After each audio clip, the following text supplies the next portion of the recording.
जिस लड़की को पूरे गांव में किस्मत वाली कहा जाता था, एक दिन उसी लड़की पर ऐसा आरोप लगा कि उसका अपना घर भी उसके मुंह मोड़ने लगा।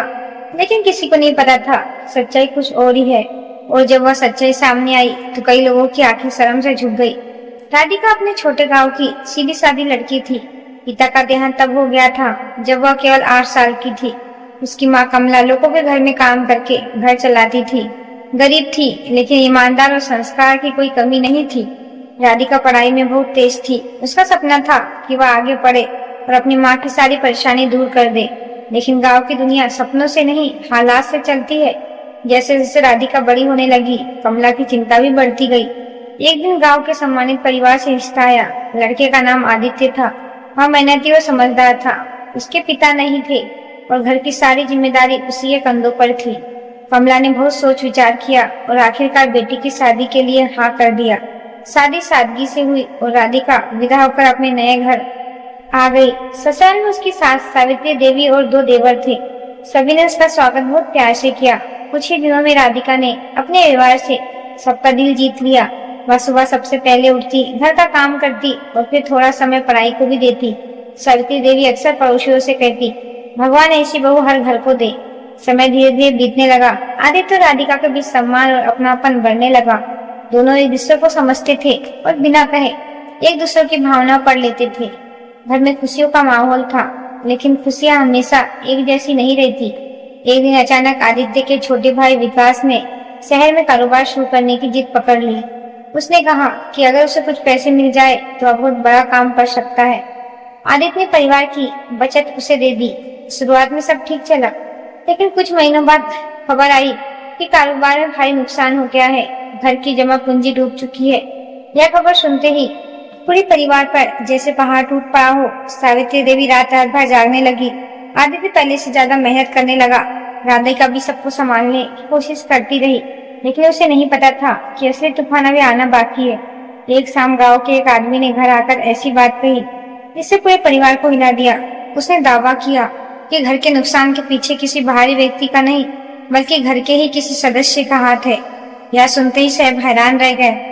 आखिर वो कौन था और कोई अपनी ही परिवार को बर्बाद करना चाहेगा?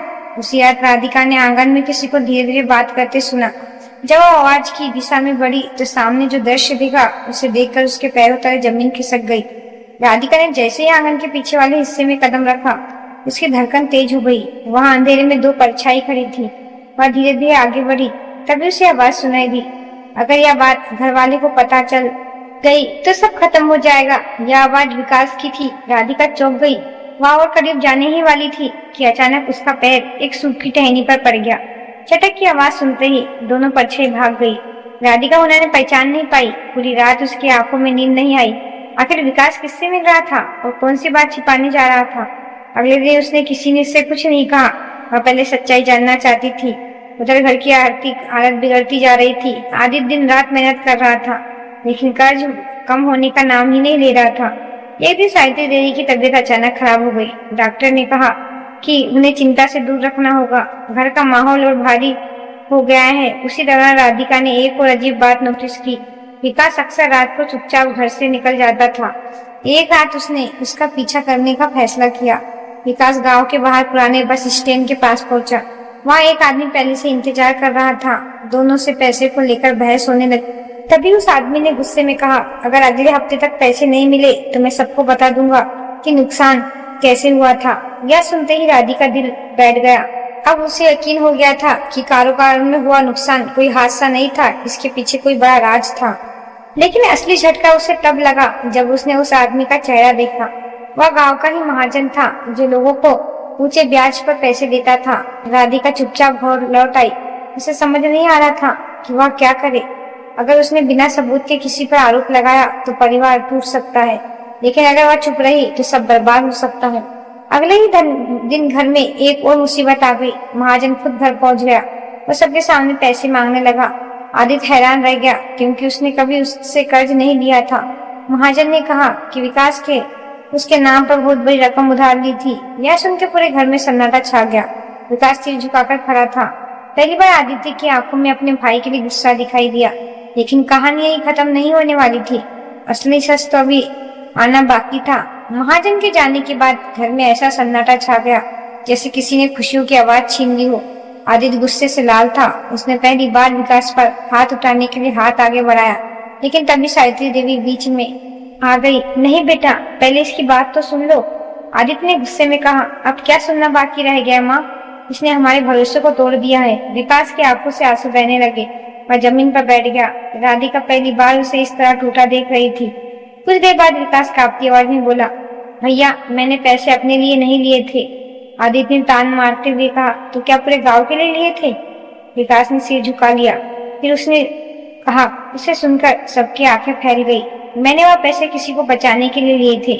कमरे में बैठे सभी लोग हैरान थे। विकास बोला, 2 साल पहले मेरा एक दोस्त शहर में मेरे साथ काम करता था।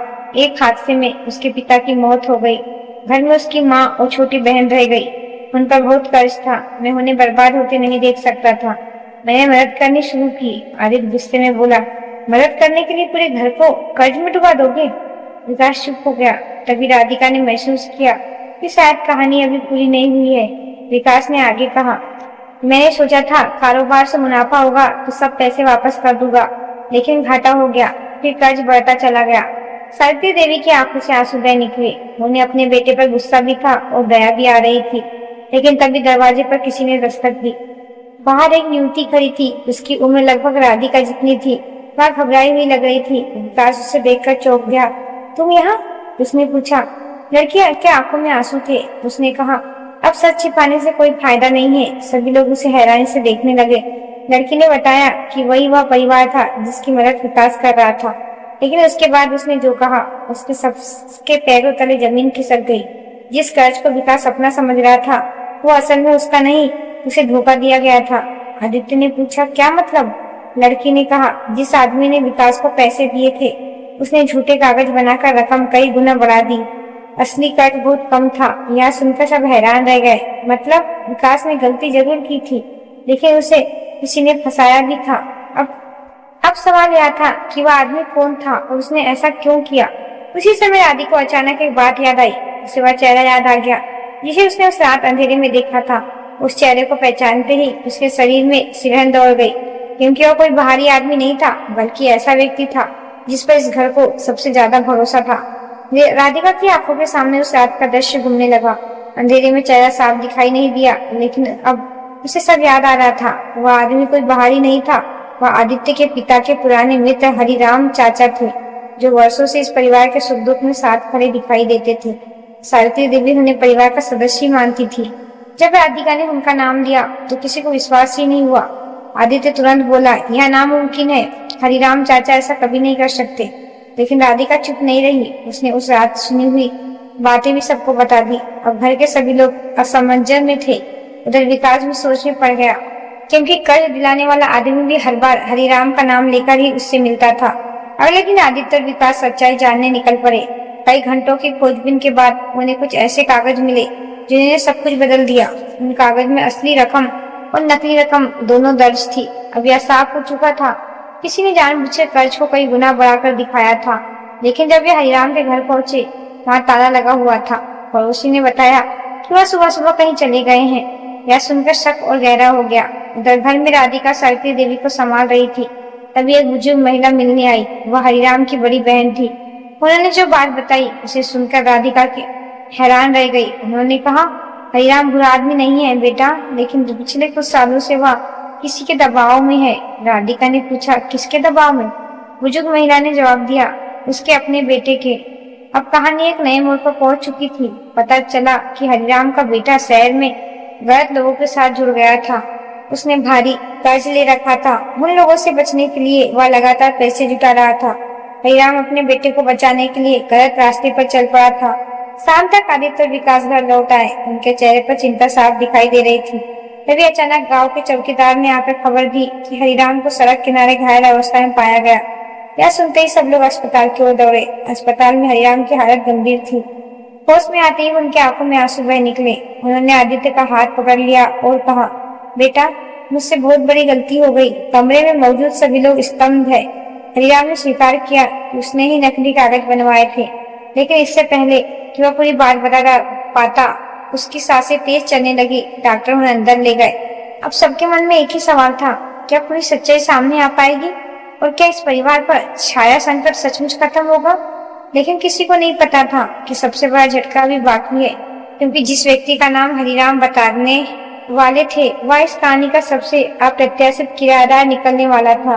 अस्पताल के बाहर पूरी रात किसी की आंखों में नींद नहीं थी। सावित्री दीदी भगवान से प्रार्थना कर रही थी। आदित्य बेचैन होकर टहल रहा था। राधिका बार बार डॉक्टरों से हरिराम की हालत पूछ रही थी। सुबह होते होते हरिराम को होश आ गया। डॉक्टर ने कुछ मिनट के लिए परिवार वाले को मिलने की अनुमति दी। जैसे ही आदित्य उसके पास पहुंचा, हरिराम की आंखों में आंसू बहने लगे। उन्होंने कांपते हाथों से आदित्य का हाथ पकड़ा और धीमी आवाज में कहा, बेटा मुझे माफ कर देना, लेकिन मैंने यह सब अपनी मर्जी से नहीं किया। कमरे में सन्नाटा छा गया। हरिराम ने आगे कहा, जिस आदमी के कहने पर मैंने नकली कागज तैयार करवाए थे वह कोई बाहरी नहीं था। सबकी धड़कन तेज हो गई। हरिराम ने बड़ी मुश्किल से नाम लिया। वहाँ महाजन नहीं, उसका साझेदार था रघुवीर। यह नाम सुनते ही विकास चौंक गया। रघुवीर वही आदमी था जिसने शुरुआत में उसे बड़े बड़े सपने दिखाए और कारोबार में निवेश कराने के लिए उकसाया था। विकास को याद आया कि हर बार जब भी वह किसी परेशानी में फंसता, रघुवीर ही उसे नया कर्ज लेने की सलाह देता।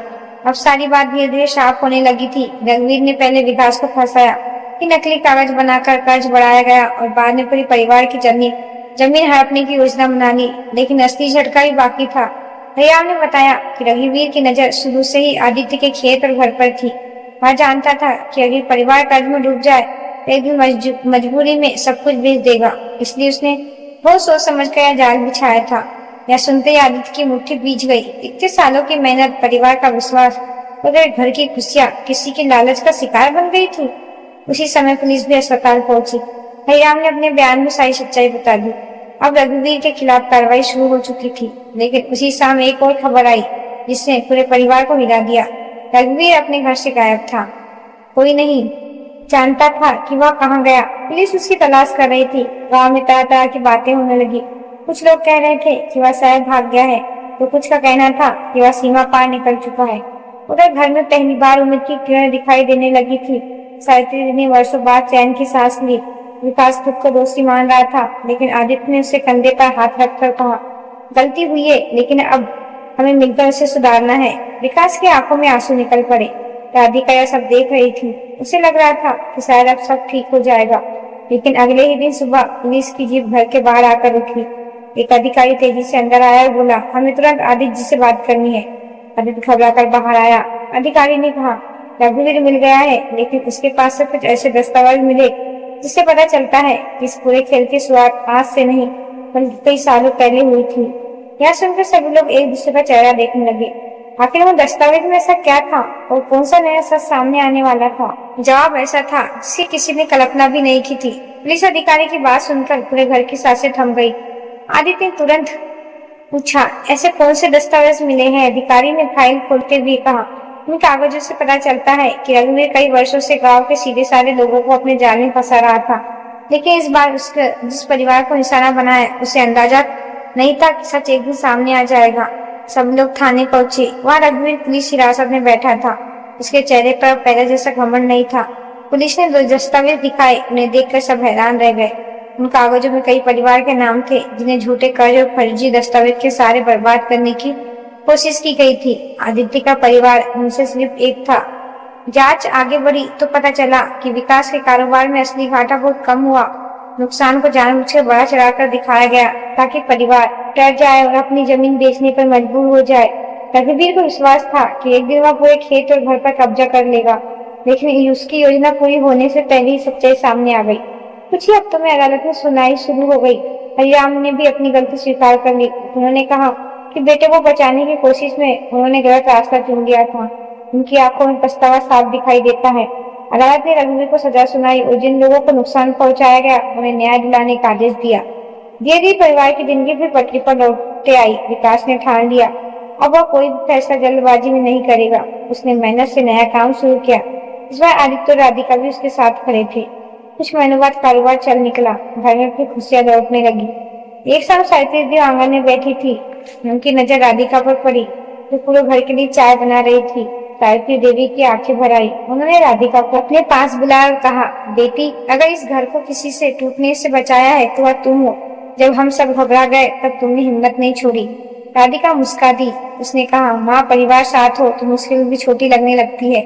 आतिथ्य बात सुन रहा था। उसके चेहरे पर गर्व साफ दिखाई दे रहा था। उसने कहा, सच तो यह है कि अगर राधिका उस रात डर जाती और सब जानने की कोशिश न करती, शायद हम आज सब कुछ खो चुके होते। समय बीतता गया। घर में फिर से रौनक लौट आई। लोगों ने भी समझ लिया कि अफवाह और अधूरी बातों पर विश्वास नहीं करना चाहिए। जिस राधिका पर कभी उंगली उठाई गई थी, आज वही पूरे गांव को मिसाल बन चुकी थी। एक दिन गांव के स्कूल में एक कार्यक्रम रखा गया था। वहां राधिका को सम्मानित किया गया। मंच पर खड़े होकर उसने सिर्फ एक बात कही, मुश्किल वक्त में इंसान की पहचान होती है, अगर सच का साथ नहीं छोड़ोगे तो देर भले ही हो जाए लेकिन जीत जरूर मिलेगी। राधिका ने आसमान की ओर देखा। उसे अपनी माँ की बात याद आई। अच्छे लोगों की तरह राह मुश्किल जरूर होती है लेकिन मंजिल कभी उनसे दूर नहीं होती। आज उसे महसूस हो रहा था कि यह बात बिल्कुल सच थी। वही इसी विश्वास के साथ उस परिवार की नई खुशहाल सम्मान भरी जिंदगी की शुरुआत हुई। अगर यह वीडियो आपको पसंद आया होगा तो लाइक शेयर सब्सक्राइब जरूर करें। धन्यवाद।